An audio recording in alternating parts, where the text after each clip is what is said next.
You're gonna go Dollar General? Yeah. So while we're at it, Yes. okay, what do you remember of what happened way back in 2011? I mean 2007, sorry. 2007. Do you remember anything?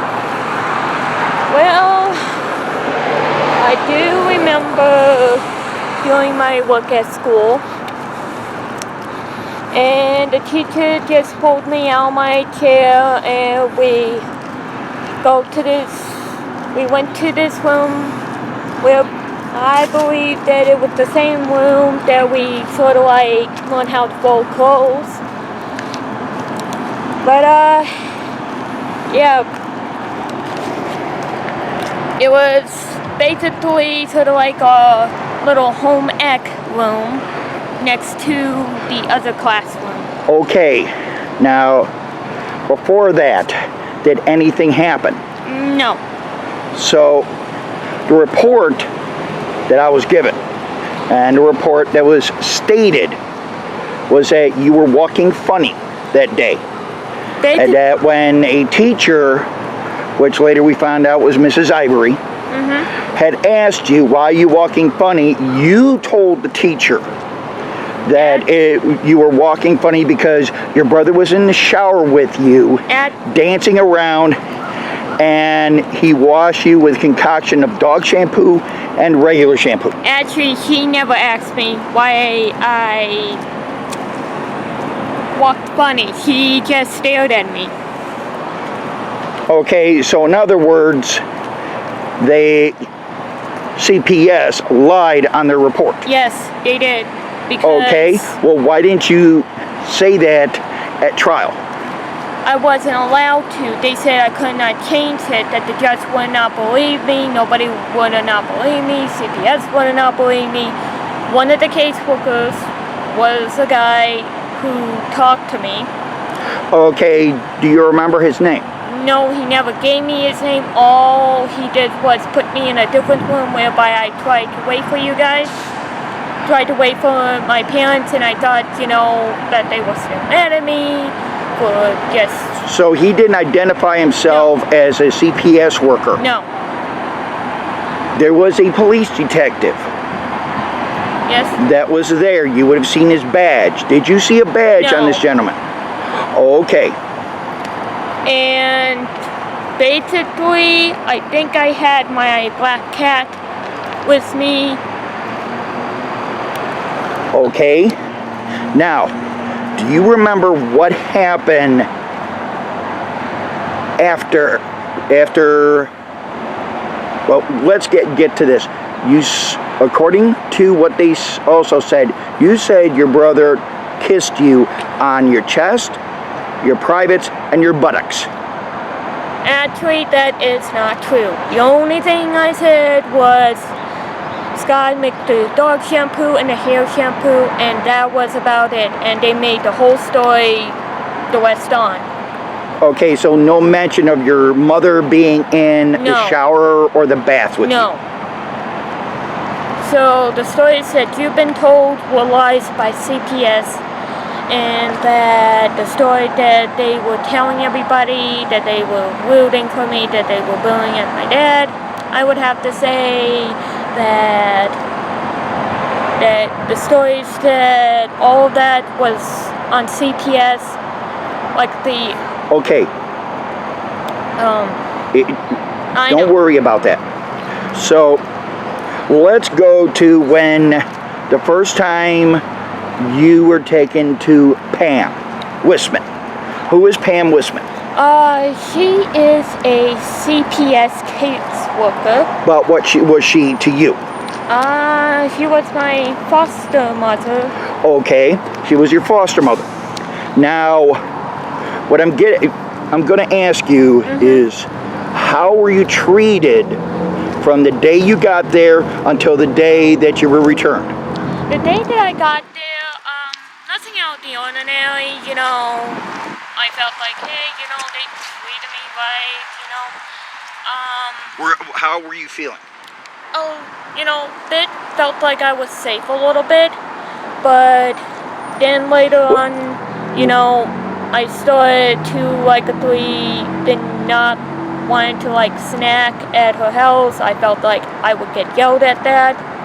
Why would you get yelled at for snacking? I do not know. I felt like I had a gut feeling, but Pam, I guess she would say, don't be afraid to ask to get something out of the fridge, but...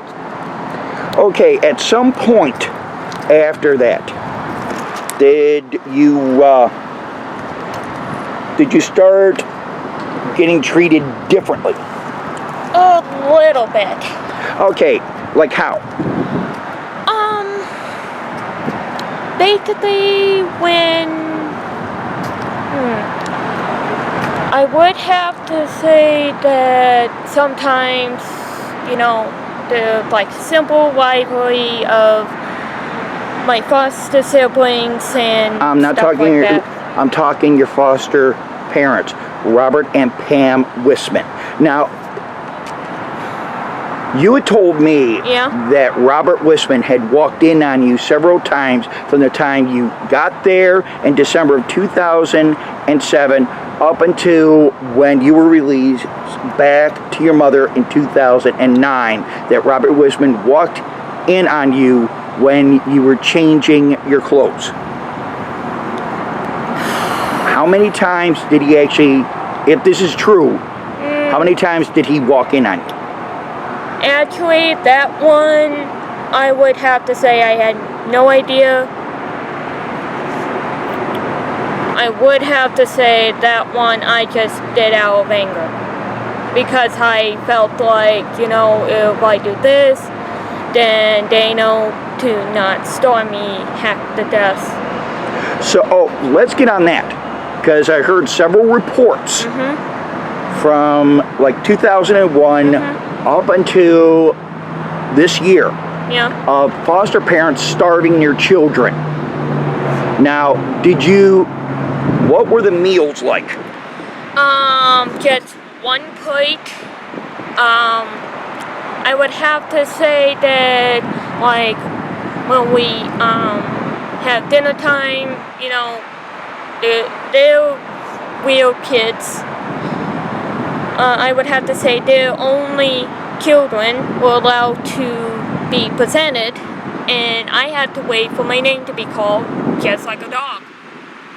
Okay, so in other words, you felt like An animal. Harry Potter, whereby, now you weren't living under a stairs or anything. No, I shared a room with my foster sister, which of course I wanted to try on some of her clothes. She said no. And So in other words, you weren't really welcomed as part of the family. no. So when CPS says that you're treated the same, foster children are treated the same way as any other child, what would you say? I would say that is a bunch of trash. Okay, so your experience, that didn't happen. No. Okay, were there any other times that you felt that things were not what you Hope to be. yeah. Well, the thing I have to say is that Just give examples of, okay, did you go out to eat? we did go out to eat sometimes, not a big buffet, and sometimes when we do go to a buffet, I only am allowed to have one plate, and the others can have whatever they want. Okay, was your food chosen for you? No, I chosen my own food. Did you choose your own portions, or did they choose them for you? I choose my own portions, and after I had one place, Pam just told me no. Okay, now let's get on the day of July the 16th, 2008. Now, Pam had stated that Saturday before you had said, actually Pam said that you were watching TV and their commercial came on about talking to your children about sex. Pam, in court, stated that you came right over to her and stood right next to her and was very quiet. And she asked you what was wrong. You had asked, are parents supposed to teach their children about sex? Pam had stated, no, they're supposed to talk to their children about sex. Why do you ask? And you had not said anything. Later, she had testified, and this was at my court, in my trial. She had stated that during the drive to pick up one of her children from a sporting event, you had asked that same question. She started questioning back and forth, and she had gotten the impression something had happened. Now, do you remember any of this? No. Okay. Now, how did Pam react, if you can remember, back in December of 2009, when she found out that you were going to be returned to your mother? I didn't see any expression on her face when I was going to be returned to my mom, because she just told me to go into this room or just go into a different room, because I believe she was like packing my things. Okay, now from July of 2008 up until my trial of January 2009, there are many times you were in the room with your mother when they were preparing you for testimony. Do you remember any time when they were questioning you and you had said what had happened or what didn't happen? Did they yell at you or your mother? The first time that they never, say, well, you should say this. No, they just sent me in there, and the one thing that I did that they did not like is that I waved to my dad. And we're not talking the trial. We're talking the preparation. Oh, no. They didn't yell or anything, even though your mother had stated that they were yelling at you and your mother because you were not saying what they wanted to hear. No. Okay. So, but you kept on repeat. What did you actually say to them, if you can remember? Well, I said, and I told them that this was my fault, that I did this to my own family, and they asked, well, why did you do this? And I told them that the teacher was staring at me, pressuring me to basically tell the story or tell her a lie so that she can get rid of me. Okay, well, people watching this are going to be asking, well, why did you do that? Why didn't you just say the truth to begin with? Well, to take the day to tell the truth to begin with, when I was young, I did wanted to tell the truth, but the state had other plans for me to be adopted. Okay, now we're not going to get into that. I know. But all I have to say is that don't lie if you're a kid. Do not ever lie in a courtroom, because it will haunt you for the rest of your life. Trust me. Okay, now when you waved to me, when they took you out into the hall at my court trial, what do you remember what they told you? No, all I could see are faces that were angry, and they started yelling, and the only thing I could remember is that I went straight towards back into the courtroom. Okay, was one of those people that yelled Pam Wisman? No. Okay. So as far as you know, all these people were from Child Protective Services. Yes, exactly. Do you remember talking to a forensic interviewer by name of Sally Wisthoff? Actually, I have no memories of her whatsoever. I never met the woman. So he is lying about that because I never We're met her. not. Now, what about Elizabeth Arena? Oh. Did you ever meet her? No. Okay, do you remember a Kenneth Downs? No. Okay, what about December 21st, 2007? There were two gentlemen. One was a deputy sheriff.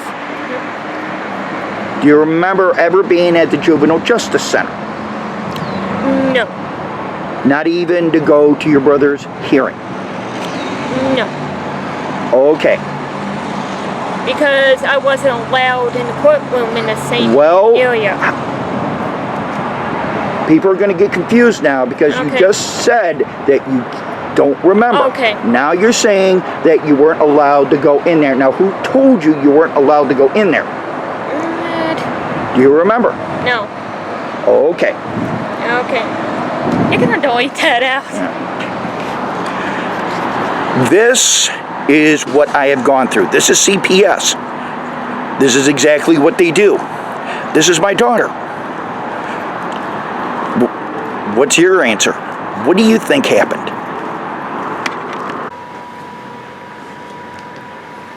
This segment is going to be on videos on YouTube that you can see anywhere. This is going to be, as the title says, about public testimonies exposing DCFS, CPS fraud and misconduct.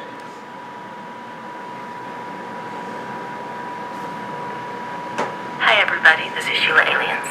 If you follow me on Twitter, you've seen me posting some clips I've found of public testimonies speaking out against CPS or DCFS, also known as Child Protective Services.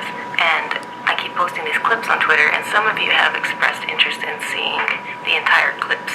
So that's what I am uploading today. As we all know, there's a systemic problem with the Department of Children and Family Services, or CPS, where they are unjustly taking children away from families and falsifying reports to keep those children away from their biological parents and putting them into the hands of new adoptive parents or foster care parents. That's one way that they're dropping the ball. The other way that they drop the ball is by not recognizing or acknowledging abuse when it's obviously happening. They completely ignore the abuse a lot of the time, and they'll make it up when there is none to begin with. These clips have never seen the light of day. They're not anywhere on YouTube yet. I dug them up. Most of these are from my local Los Angeles County Council meetings. The public comments portion of the meetings is where this stuff gets said. So I'll go ahead and play these clips for you guys, since some of you did express interest in seeing these. Los Angeles County's foster care system is known to be one of the most violent and dangerous in the nation. Between 1991 and 2003, the coroner's office found that 660 children died while in LA County's foster care, in which 160 of them were ruled homicides. Not too long ago, there was a 2-year investigation held by the Daily News. They found that LA County's foster children are 10 times more likely to die from abuse or neglect than anywhere else in the country. Mr. David Sanders, DCFS director, has previously stated more kids are hurt in our system than in other systems. That helps explain why approximately 800 LA County foster children are on the run as we speak on any given day. Rather than using the unstatistical common excuse kids don't want to follow rules, DCFS should conduct an investigation to determine the reason the kids are running away. When one or more kids are running away or making allegations on a particular home, that should be a clear clue something is going on. Kids are being placed in uncomfortable and unsafe situations. The only people who knows what goes on in these homes are the children behind shut doors living with these strangers. The majority of people taking in foster children do it as a source of income, often their only source of income, which is unacceptable. But the fact is clear that there are not enough foster homes. And because of this, many teens end up in group homes. In group homes, you have an excessive amount of kids with many different backgrounds and personalities, and children's social workers are placing kids with no criminal record with kids released from juvenile hall, on probation, or off the streets from prostitution. Kids are vulnerable and easily swayed. Children's social workers should be held responsible for endangering the lives of these children. I witnessed a foster child being stabbed with a steak fork and a knife in one of the group homes my CSW placed me in. Mr. Antonovich, from what I've heard and researched on you, you seem to agree that kids need safety, stability, love, and family. I have personally been shipped around like a suitcase with legs and used as cash profit. The system's promise for permanency has not delivered. So I went and knocked on 239 doors to find someone to adopt me into their lives, and the Santa Clarita Sheriffs can verify that with you. I took the initiative to find a suitable home for myself, a safe one, because it became clear my social worker would not. DCFS saved me by taking me away from my biological parents' abuse. If they hadn't, I'd probably be dead, or sleeping in duck ponds, or on your driveway. Yet DCFS has placed me with perverts, child molesters, careless foster parents who apparently think it's okay to lock us kids out, lock up the food, refuse to take me to the doctors, a foster parent who barely spoke the same language, and the list goes on, believe me, it does. When I report these things to my CSW, she often ignores it. I couldn't get help from Mr. Sanders because he wouldn't speak to me, yet he speaks to the press. I've gone to many individuals from the department for help, yet I got none, and that's why I'm here. For help! I go to school, I don't do drugs, I have no criminal record, I work, I have goals such as being future DCFS director. I want to be in a safe home and be loved and cared about like every other kid. I need to be placed in a suitable home, I need a different social worker from a different location, and for one of you to personally make sure this all happens. I'm not asking you for a pony, I'm asking for a better life. I don't deserve where I'm at. Today you need to place me in a suitable home or take me home with you. It's a bit exhausting living as a 16-year-old runaway. And also, can I just mention one more thing? Sure. There's also, if you can talk to Miss Ramey at Highland High School about another situation, about a girl who's in a tough situation. I don't know about it because it's confidential, but if you can talk to her, she's at Highland High School. It's basically the fault of DCFS, so, yeah. Thank you. Rusty's going to talk to you over in the corner, waiting room. All right. That concludes all of the items before us. We have no closed session. Are there any other items before us? If not,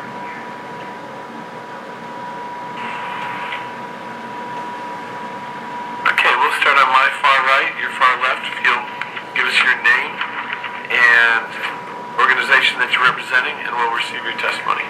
Good morning. I'm Jamila Larson, Executive Director and co-founder of the Homeless Children's Playtime Project. I come to you as a social worker with nearly 20 years of experience working with children in some of the district's most challenging neighborhoods.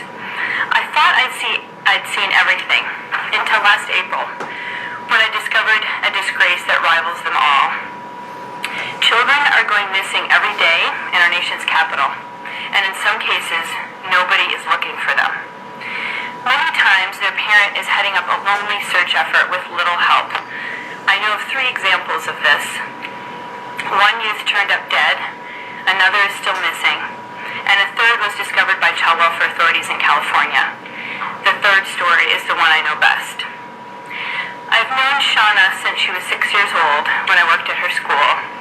She had more personality than Rudy Huxtable as she bounded down the hallway, her uniform perfectly pressed, and her hair in neat twists bouncing behind her. Now I run a children's program at a family homeless shelters. When I saw a homemade missing person poster with Shauna's 14-year-old smiling face on it at the DC General Shelter last April, I was stunned. I called her mom and she was beside herself. When Shauna's mom felt like DC police were not taking her daughter's case seriously, her tiny room in the shelter became central command. She made her own posters, fielded calls about sightings and tips herself, and followed up on leads at all hours of the night. We encourage families to conduct their own search efforts, a police lieutenant later explained to me. During her search, Shauna's mom had a hard time eating and sleeping. She felt on her own, missing weeks of work without pay. Shauna's 2 worried brothers also missed school, becoming detectives searching for their sister around town and putting up posters. Every time Mom got a tip, she would rush the boys into a car she borrowed, pick up their father, and drive to whatever scary park some stranger thought Shauna was spotted. I filed a report with the National Center for Missing and Exploited Children, NCMEC. I was surprised that the police had not done this. I was told by MPD they do not routinely inform parents or advocates of their right to make these reports because they don't want NCMEC to be overwhelmed. I called NCMEC and was told, please overwhelm us. That's our mission, to find these kids. We want all missing children and youth referred to us by MPD and CFSA, especially in a tiny jurisdiction in DC where we know youth can easily cross state lines. I could not believe it when Mom said the detective was not returning her calls. When they did not return mine either, I asked for a meeting with MPD and the Mayor's Office for Public Safety. Nothing of substance came from this meeting. While MPD says in their written answers to this performance hearing that they treat victims with compassion and listen to them objectively without criticism and judgment, the way they spoke about Shauna to me made this very hard to imagine. As an advocate for the child, I felt intimidated, insulted, and undermined, like I was on trial. In our meeting, the lieutenant criticized Shauna for telling her pimp she had permission to go to California and for not being forthcoming with authorities. Anyone in the field will tell you Shauna's reluctance is textbook behavior for victims of severe abuse like sex trafficking. And under federal human trafficking law, it does not matter if the child is a willing participant or crosses state lines. When I asked why 14-year-old Shauna did not get a missing person poster or mom did not get a return phone call for 10 days, all I heard was victim blaming and a full-throated defense of the bureaucracy. The homeless working mother of 3 was criticized for not reporting the case immediately and for reporting it to the wrong agency, Protective Services, which patrols the grounds at DC General. MPD said they were not able to reach mom by phone, but why didn't they make a simple home visit to get the case moving for Shauna? They knew where her mom lived. They said they couldn't make a flyer because they didn't have a picture of her, not bothering to go to her mother or her school to get one. Overall, MPD and the Office of Public Safety showed no concern for how Shauna's case was neglected in her time of need, nor did they outline any system improvements moving forward. The kid ended up in LA. I found no evidence that her hometown was even looking for her. The advocacy groups I spoke with that support survivors of sex trafficking were not shocked by the news reports of police officers engaged in prostitution with children. While most officers do not engage in this behavior clearly, veterans in the field know that what we've read in the news is just the tip of the iceberg in terms of the culture change that is needed, not just within MPD, but as a community. The situation cries for a systemic solution, and here are a few recommendations. A protocol is needed to work with NCMEC to report to them every missing youth as they have requested. Currently, there's only 1 teen actively listed as missing in DC on NCMEC's website. More training for police officers by experts in the field on the complex dynamics of sex trafficking, and we have a book that we'd like to share with folks as a start. John should be arrested not only under solicitation, but charged with statutory rape and child abuse, which is not happening enough. We want to work with youth-serving nonprofits to collect reports of missing children from possibly reluctant parents, assign critical cases statuses more appropriately, including those children missing from the child welfare system, and provide more timely responses and services to victims and families. Finally, child advocacy groups are working on a bill to improve holistically how the problem is addressed and to give MPD the support it needs. We hope they will come to the table and work with us to tighten some of these holes in the safety net. I deeply appreciate that Chief Lanier has named Commander Hickson to the head of the Youth Investigation Division, a move that I'm sure is not done lightly. I look forward to working with him, and I also want to caution that a change of leadership alone certainly won't fix the system. I hope he is able to make significant improvements to ensure that no child slips through the cracks on our watch. My name is Quentin Stigman. When I returned home from the DCFS, social worker Joel Eisenberg would come to my home and would have me come downstairs and talk. He tried to make me say untrue things that would make my family look bad. He said I was lying, and he said he would tell the judge I was lying, so the judge wouldn't believe me. When he said we were done talking, I would run upstairs to my mother crying because of him. He would make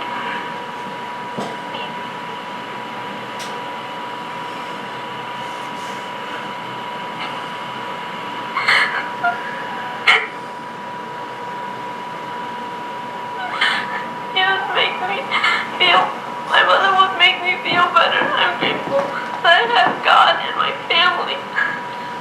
Last time I was here, I told you about the abuse. You sent me to Aldo Marin. He blamed the abuse on me, and it made me cry too. It's horrible to be blamed for abuse. And also last time I was here, Philip Brown was there, and we wanted to have a word with him and tell him of how he didn't help my mother fight at all for us. And then he completely ignored us and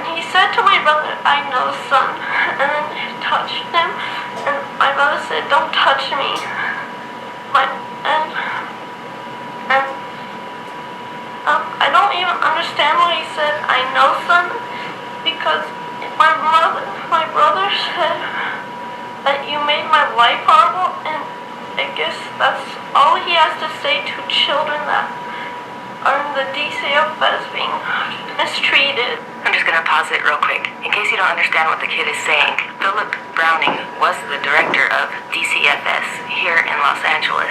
I believe he's now retired, but he was the director at the time. And this kid is saying that his little brother told Philip Browning, he told him that Philip was making their life horrible. And Philip Browning's response, the director of DCFS in Los Angeles, his response to this little boy was, I know, as in, I know I'm making your life horrible. Deal with it. All right. Next speaker. We've been here numerous times. We've been trying to get your attention.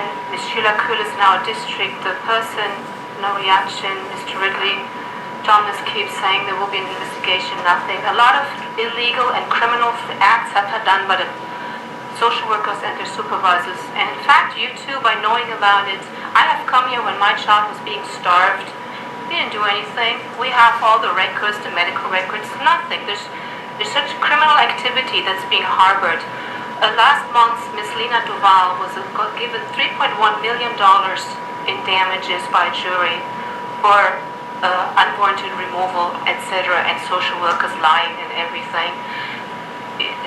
That's just nothing. There's so many more settlements, 500,000 there, 300,000 there, and this is just the beginning. And Mr. John McMillan, who's the attorney on record, he never wanted to do any of that. He was just so appalled by your lies that you let happen that he took the case on. And he won another $10 million or something like that judgment in Orange County. There's a systemic issue, and children like him who are survivors, you're doing nothing about. Mr. Thomas Ridley said, "Oh, go to Aldo Marine." Aldo Marine, when my son explained some abuse, like he was forced to eat by Jamie Heine meat against our religion, I only found it out recently. Mr. Marine said, "Well, did he force you to eat it?" That's the reaction. So don't send us to somebody who's further abusive. This is a criminal activity. When social workers lie under oath and they give the judges information that they know is false to get kids taken and adopted out, when it's become an adoption puppy mill, and they're all brown people, we're an exception. It's brown people that they love to take. It's brown people of all kinds of shades that are the major victims of that. And we're just too scared to even speak up. And this is a criminal investigation that needs to be taking place. We're open for it, we're waiting, and we're asking for you to intervene. All right. Well, my mother, I got locked in a room when I was just about 5. Or when I was just 5 or 4. And my mother would fight for me. I was also forced to eat meat. Well, not forced, but I was at a restaurant. They would always give me at this restaurant and at this Jamie Heine and make me eat meat, which is against my religion. My mother makes me not eat meat because it's terrible for you. You can maybe, I don't know, but I think die. My mother makes me not drink from foam cups because they make you have cancer. She does what's right for me. I believe in God now. Those monsters would hypnotize me to do what's wrong against my religion and make me believe in ghosts and Halloween, which is terrible. So it is this mother's wish that her son does not believe in Halloween or ghosts or anything of the sort. That might sound silly to you, and you might not agree with it, but it is her God-given right to teach her son whatever she wants to teach him as far as religion goes. She has a right to not allow him to eat meat or certain types of meat. She has a right to raise her kid the way she wants to, basically, and they're trying to take that from her by letting these other people raise him however they see fit, which of course goes against many of her wishes. And I walked in the room like I was just about 5. Like I said, and I was finally back with my mother. They would keep my stuff hostage, and I couldn't get my toys back. Now I'd come back. I've been saying that every time since, but last time I didn't have enough time, but to say it. But but I need my toys back, and no one's doing anything about it. And DCFS is horrible monsters. Stop kidnapping these children. And Philip Brown is terrible. He would just ignore us, and he's the worst person. He helped us get adopted instead of us getting helped back from us adoption. He is the worst person. He should be arrested. He should be arrested. He has sold all the people. The DCFS should be closed. They should be sued. They should be sued by the government. Oh. All right, Madam Executive Officer. In accordance with Brown Act requirements, notice is hereby given that the Board of Supervisors will convene in closed session to discuss item number CS1, Department Head Performance Evaluations, item number CS2, Public Employment, consideration. Please, ma'am.